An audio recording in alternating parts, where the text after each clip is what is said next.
Hello and welcome. Amid escalating tensions, there are now reports that several US fighter jets have been shot down. That's happened in Kuwait, and this is sharply escalated tensions. There are no confirmed reports. However, Kuwait has in fact put out a release that indicates that some jets have been shot down. There was a visual of one jet, but it was said to have been shot down due to a friendly fire. But as you can see, tensions are on the rise in Middle East after US and Israel conducted those strikes inside Iran, and Iran has retaliated. So while recent military operations appear aimed at degrading Iran's capabilities and reinforcing deterrence, rather than explicitly pursuing regime change, some would say, but others would argue that entire process is done to bring about a regime change. The downing of multiple jets has, however, signals a dangerous phase of direct engagement. You can see on those visuals, that's the school which was targeted in Iran, and there are also now visuals coming from Israel where residential complexes have been hit. This is Burj Khalifa in the UAE, the tallest building of the world, which also there was explosions in its vicinity, and those are the skies of the Middle East. You can see that they are lit up with those missiles that have been fired from multiple directions. Iran has really been firing those missiles and drones at multiple countries, including UAE, Kuwait, Bahrain, and other places, all those places which have a US military installation. So, where is this war going? Is it all about a regime change, or there is more to it? And is there an end game that is in sight once the war was started by America and Israel? And how? What are its implications for India? I remember Prime Minister Modi has also spoken about it today. Let's introduce our guests today on the show. Let's introduce our panel.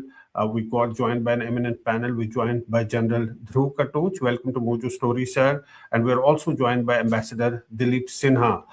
If I may start with you, General Saab, in the morning we saw those visuals of a jet that was shot down in Kuwait, and it was said that it's been shot down due to a friendly fire. But now there are reports that multiple jets, American jets, have been shot down, and obviously all those would not have been shot down due to friendly fires. You can see on that visual that one of the jets that's coming falling down. How do you see the war going now? It's been 2 days. It seems to be escalating. What is the way that you're looking the things are heading on? Regarding the jets falling down, yes, Kuwait has actually, their government spokesperson has said that a number of jets. He hasn't said how many, but it is a number of jets have dropped, and he has also stated that the pilots are safe. Now, obviously, these jets have been shot down by anti-aircraft fire or by missiles, and I don't call this a provocation. I think that is self-defense. So if somebody is attacking you, you got the full right to defend yourself. So this is war as it is progressing. That is one. Number two, escalation. The escalation started from the very first day. So I don't think there's any act which can take place which will say that the matter is escalating. Aircraft will be attacked, ships will be attacked, hotels, everything is on the cards. Iran has made it very clear that there are no further red lines. After Khomeini was killed, they made it very clear there are no red lines, they will do what they have to do. Number three, I think as far as the Revolutionary Guards are concerned, because that is the prime instrument, it is not so much the Iranian army as it is the IRGC. Now, the IRGC, I believe, these are not confirmed reports, but there are reports emanating that there are 31 battalions, and all of them have been told that you can carry out independent operations, which I think is a very, very dangerous trend. Giving such power to independent commanders to do what they please is really heading for disaster. Now, where is it heading? In my view, it cannot last more than, I will place it at the top level about 2 weeks. And my assessment for 2 weeks is not due to the ground situation. It is the very fact that Iran is isolated. it doesn't have the capacity to import weapon systems from either China or Russia. The supply routes are restricted. Aerial supply will not work. By sea, they cannot come. The land route is the northern route. I think it'll be very, very difficult to get it from there. So their Iranian supplies will run out. They don't have an unlimited supply of weapons. And as it starts running out, I think then we'll be looking towards peace talks. But till then, I think these hostilities will carry on. And as Iran is not in a position really to target American assets, because they have also moved out to hotels, etc., etc. I think they will be targeting a very large portion of the civil infrastructure of the Gulf countries, and that will I think that is going to be a very, very dangerous thing for the people living there. Zafar. Absolutely. And we saw that Aramco oil refinery was targeted today. There were videos that it was hit. Either that missile was intercepted and debris fell on that, or it was directly targeted. And we've seen the airports which were targeted in Middle East. Uh, Dilip Sinha sir, do you think that this time Iran has adopted a different sort of a policy? They are going all out. They are attacking infrastructure in the Gulf countries so that these Gulf countries actually force America to step back. Could that be the reason that infrastructure, civilian infrastructure, airport, oil refineries, hotels have been targeted? Uh, although these are not places which have American troops there, but it has not really made that distinction. That's the oil refinery that I was talking about. Has not discriminated between military and civilian targets. They are targeting all these places. Now, I'm not sure if this is necessarily part of a coordinated or a well thought out strategy. We must remember that the top leadership of Iran has been decimated in one attack on Khamenei and his safe house. So there must be a lot of a degree of chaos within the decision making process in Iran. Therefore, it is possible that they are firing wherever they can to cause whatever damage they can. But as General Saab said, that we must remember that Iran has become isolated, and one of the reasons why it is isolated today is that it has been targeting these soft targets in the Arab countries, as a result of which they have started now threatening Iran. Qatar has has said that if Iran targets any of its centers, then it may retaliate, and it has stopped engaging with Iran, although at one time Qatar was a very close friend of Iran. So this strategy of Iran, whether a coordinated strategy or a random strategy of hitting at civilian targets, is certainly isolating Iran further. Yeah. And while on one hand it's isolating Iran further, but Americans are also taking casualties. They are also taking hits. And in fact, President Trump made that statement. He said that three soldiers, American soldiers, have died. Many others are wounded, and he sort of cautioned that there could be more casualties. If we can have that soundbite up before we go further. Achieved. We have very strong objectives. They could have done something 2 weeks ago, but they just couldn't get there. Earlier today, CENTCOM shared the news that 3 U.S. military service members have been killed in action. As one nation, we grieve for the true American patriots who have made the ultimate sacrifice for our nation, even as we continue the righteous mission for which they gave their lives. We pray for the full recovery of the wounded and send our immense love and eternal gratitude to the families of the fallen. And sadly, there will likely be more. Before it ends, that's the way it is. Likely be more, but we'll do everything possible. Right. So he's clearly indicating that this war is ongoing.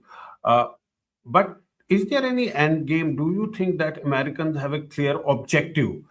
Initially, we remember a few months ago, the objective was to destroy Iranian bases where from they thought that they are making those nuclear weapons, and they did that.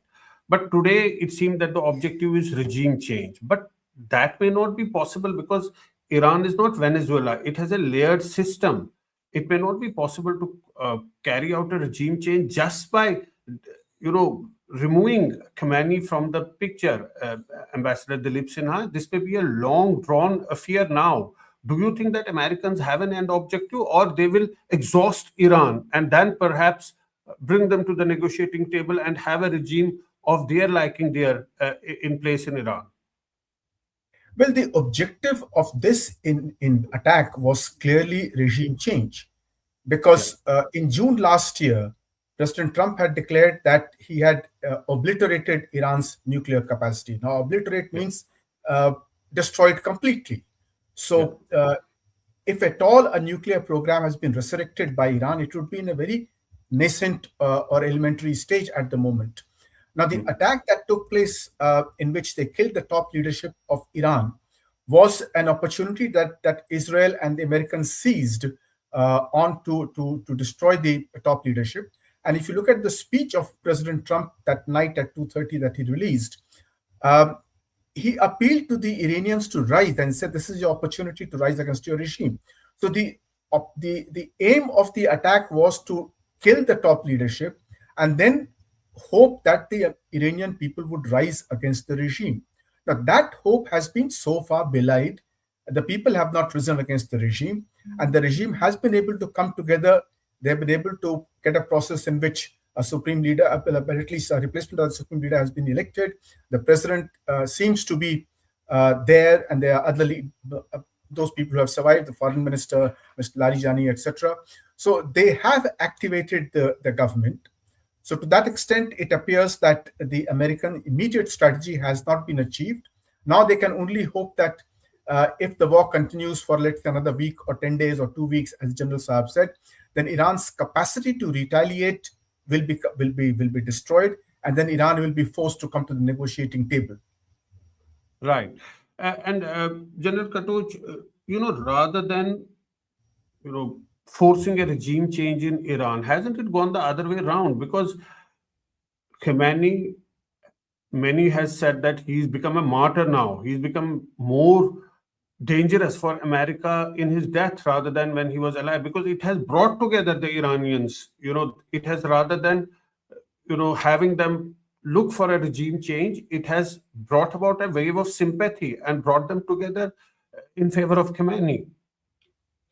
Actually, I don't think that may be totally correct. Within Iran, there is a very large body of opinion which doesn't want, which is not enamored with the Ayatollahs. They want a regime change, but the Right. problem is slightly different. There are two. I will put there two basic groups. One is a group which is let me call it the IRGC, which is totally aligned with the Ayatollah government, and their loyalty is to the Ayatollah. So the IRGC is not the Iranian army. It is really I will say the bodyguards or the protection force of the Ayatollah, and they are the strongest force today in Iran. The other is a very vast public opinion which is divided. Now, in the normal course of events, actually this public opinion was going against the Ayatollah, but now, as you very correctly said, because they are attacked, they have changed. But I have a feeling that the bigger problem is not that they have been attacked and they have changed their view. They don't have an inherent leader amongst them who can actually rise up and say, let us do this. Now, who are they going to talk to? Who is the person who will become the leader? There is a leadership vacuum in the civil population. And in the present government, if there is somebody there, then he has to speak up. So there is the IRGC and the Ayatollah group. They have a leadership. Though the Khamenei has been killed and the others have been killed, but there is a second rung and there's a third rung. There is somebody. There is some form of leadership, though it is weak. The other party doesn't have the leadership at all. I Right. think if a leadership emerges and there is still time, then a government can be formed. Lastly, there is talk of the Shah of Iran. His son is there in Yes, the United yes. States. He is the wrong person. He will not be accepted by anybody in Iran. So if the Americans think of thrusting him there, it will not work. This leadership has to come from within Iran. Whichever way we look at it, the regime change can take place. But who comes in has to be what the people of Iran decide, whether good or bad, it has to be theirs. But General Saab, can a change actually take place without boots on the ground? You know, when regime change took place in Iraq, it was Americans who invaded that country, and they, took out Saddam Hussein from that tunnel or in that shell where he was hiding. But there were boots on the ground. Here, there are no boots on the ground because Iran is a big country. It has a bigger population. It may not be that easy to bring about a regime change without boots on the ground, either of America or Israel. I think the Americans are quite certain they are not going to put boots on the ground. If Yeah. a regime change takes place, it has to be indigenous. And we'll see as to how that works out. If it comes about, that is the way it will be. It will not come about in any other way. There is no way in which the Americans can put boots on the ground. They are going to they will be in for very serious trouble. And then we are looking at 50,000 to 100,000 troops coming in. So that, in my view, is out of the question. It won't work. Um, You're right. I think they will support groups within Iran who wish to um, have a different form of government. Uh, it is going to be a very, very messy affair. Iran is not the same Iran as what you had seen even 6 months earlier. It is Right. going to be different. There will be chaos there. And I'm afraid the people are in for a very rough time in the near future. But this war has to end. As a military man, I know that the capacity to wage war of the Iranians is limited. And beyond a certain stage, what will the Israelis bomb? You hit at the military targets, the military targets disperse, then the Israelis and the Americans aren't going to hit the civilian targets. So at some point of time, both the sides will have to stop firing at each other. The Iranians because they don't have the weapons, and the Americans because and the Americans and Israelis because they aren't worthwhile targets to fire at. Say 2 weeks. Let's see what happens then. There will be Yeah. some sort of a change. Right. At least the firing will stop. Then Right. who takes over? We will see. Can the army come in? I think that's another option. Can the army come in? Because the army is different Yes. to the IRGC. Yeah. So at this point of time, I think it's very difficult to say what will happen. Zafar. Ambassador Sinha, the point is, suppose there is no regime change, then it will be a big, loss of face for Trump because if Iranians are able to hold on to the regime, even after losing the war, even after Ayatollah not being knocked off, they're still able to have this regime in place. What will Americans achieve at the end of the day? Well, if the Iranians run out of weapons and they stop firing at all kinds of soft targets in the countries around, then Trump will claim victory. It will be a short victory until such time as Iran revives itself. But he'll certainly claim victory that now there's peace because Iran is no longer capable of hitting or anybody. Now, what happens inside Iran is a completely different story because whether the regime is able to survive, whether there is chaos, we have seen the kind of chaos that has happened, that has been created by invasions in Iraq and Afghanistan, Yeah. Libya, etc. That kind of a situation may prevail, or the current leadership that is there in place right now, Mr. Arafi and Pezeshkian and the others, if they decide that it is in the best interest of the people to start talking, then there is possibility of dialogue. Now that would be very difficult because it would be very humiliating for the Iranians to ask for Yeah. peace. Yeah. But then that is one way in which there can be forward movement, because you must remember that the Arab Gulf countries were not in favor of this attack. They were in fact Right. appealing to the Americans before not to use their bases, not to use their airspace for the invasion. So they have got into it very reluctantly. And if the attacks on them stop, then there is a possibility that the peace move can emerge from them. And then there are others who can put pressure upon the Americans to get down to the negotiating table. Right. So next couple of weeks are crucial, General Katoj, or it is easy to start the war, but you never know when it's going to end and in which form. But the first couple of weeks are going to be very crucial. If Iran exhausts all its missiles and drones, then they have nothing to fire with. Then obviously this will automatically come to an end. Or some people are saying that Iran is also sending in those cheap drones so that Americans and Israelis, are exhausted of all the weapons that are used to block those missiles and drones, and then they would send another round of weapons which are more lethal. See, this strategy will continue to play out. I mean, we saw what happened in Operation Sindoor, where Pakistan sent in their drones, and then 2 days later they followed up with missiles. But we intercepted all of them. Now here, I think the both the interception capability of Israel is very, very strong, and up to 92, I think about 90 odd % they have actually intercepted. But the point is, there is no such thing as 100% interception, which is why very serious casualties have taken place in Jerusalem today. Yeah. And in the Aramco, you talked of Aramco, they actually sent in 3 drones. 2 were shot down, 1 actually landed, which caused a minor fire and which has been put down. But the Yeah. point was they have hit. Uh, this sort of warfare will go on, but even how many drones can you produce? Their factories have been hit. Their manufacturing capabilities also diminished very greatly, and their army is being targeted on a daily basis. So in those circumstances, to say that they will continue getting their armaments when the leadership is also getting decimated is not something which is very easy to do. Those things are done in peacetime when you actually accumulate all your stuff. So there are tremendous challenges. I don't think Iran is in a position to continue the war after its reserves are depleted. To say that they will be able to manufacture more or China will give it to them, I have very serious reservations about that. So in my view, I've given it about 2 weeks is at the outrage. They are going to have challenges, and then the talks may start. And as Ambassador Sinha said, which I totally agree with, is that the initiative will come from the Gulf countries, and because the Gulf countries will say, "Let's talk peace," both sides actually may agree without a loss of face on either side. Now, that is a very, very workable option, and perhaps that may come about much sooner than we think. It may come about within the next week itself.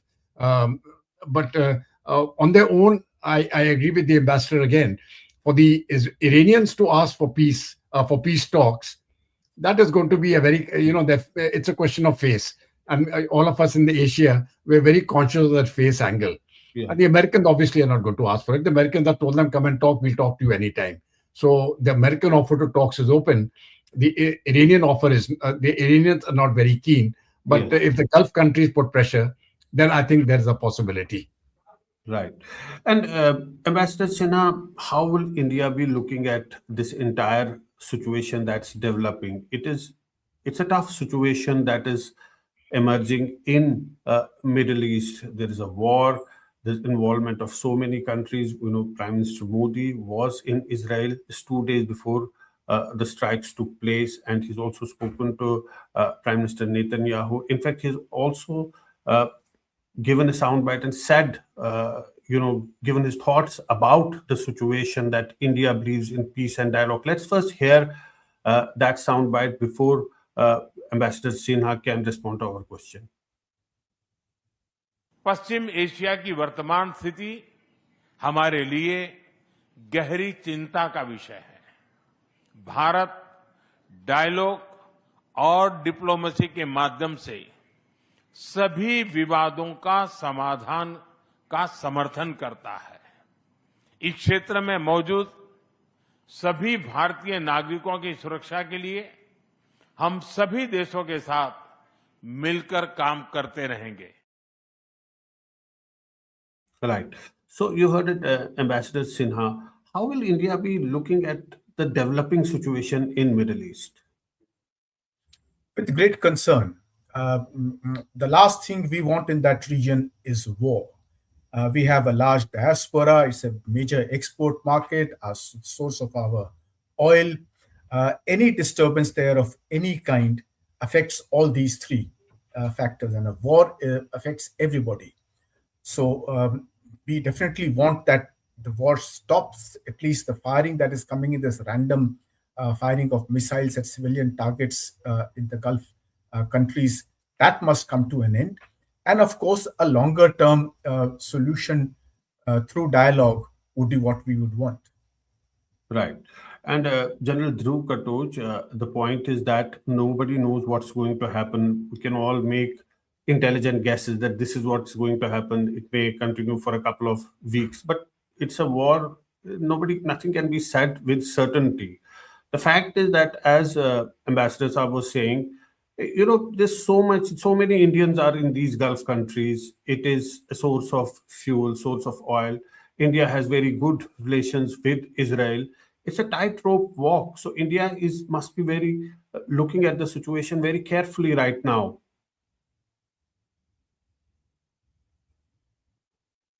You'll be Uh, surprised that over the last decade, the way our relationships have improved with the entire Arab world and also with Israel, which in a sense you can say it's a contradiction in terms, but the foreign policy has been, in my view, one of the greatest successes of the government over the last decade. That is one. But when you're talking about the diaspora problem, I don't think is going to be very serious, very frankly, because that war is not going to take place on those people. In my view, the entire civil population is going to be safe. The bigger problem is the closure of the Strait of Hormuz. yeah. That is going to impact each one of us right now. With the energy prices shooting up, if petrol today in the market is 100 rupees a liter, what happens if it jumps to 200 rupees? And even then, what happens if it is not available? You see, availability also, then we may find a situation in India that fuel is getting rationed. That is going to be a very, very serious problem. But the actual physical welfare of our people there, I mean, their security, I don't think that is going to be a matter of concern. Those are not areas which are going to be targeted. I'm quite certain. They are not going to be targeted. But let us say Aramco is targeted, and then the oil fields are targeted of Iran, and the entire oil supply is in flames. That means the supply reduces to zero or to a very low trickle. That is going to be a very serious energy crisis across the world. India and China will be the most seriously impacted. I think that is something which we need to have of very, very great concern, including, of course, the people. I'm not trying to deny that, but this is really the major concern. And that is why we have to put in all our effort along with the others to see that this war stops as soon as possible and that the energy supplies are not disrupted. And purely from the military point of view, do you think they can hold on to this blockade of the strait for long? Because at the moment they are holding on, but given the fact that they are they are this America, this Israel, there are other countries in the region, they would push back and they would force Iran to retreat. No, Do you think Iran can hold it on? no. You see, this is a very narrow strait. Blocking it, you knock out one or two ships there, nobody can sail. This is something which is going to be very difficult. It's a very high risk operation, and you don't require hundreds of missiles for that. You just have to knock out one ship. That's it. You hit one ship, all the others will stop, because who's going to take that risk of coming? And it's a very long area to cover. So unless if the Americans want to stop it or the others, then you got to put troops on the ground. You got to sanitize the whole area. In my view, it's an impossible task. It can't be done. So. Correct. We need peace to ensure that the waterways remain open. Otherwise, there will be a challenge. Especially our biggest threat, and I will say, including China, is going to be this: if the routes stop, the energy prices that will skyrocket, and it will be unbelievable how high they can go. Right. Ambassador Sinha, last word to you before we wrap up.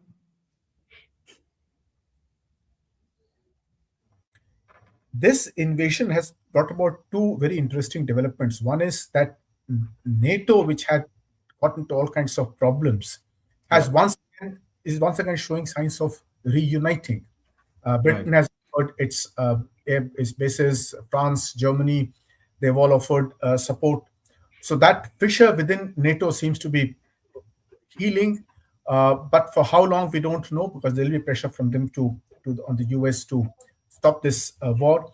And the other is the coming together of the Arab countries against Iran, including countries like Qatar, which has genuinely isolated Iran in this whole region, which is not good for Iran's long-term interests. It's something that Iran should have kept in mind, that it should have confined the war to its with Iran, with Israel and the US, rather than bringing in the Gulf countries into the picture.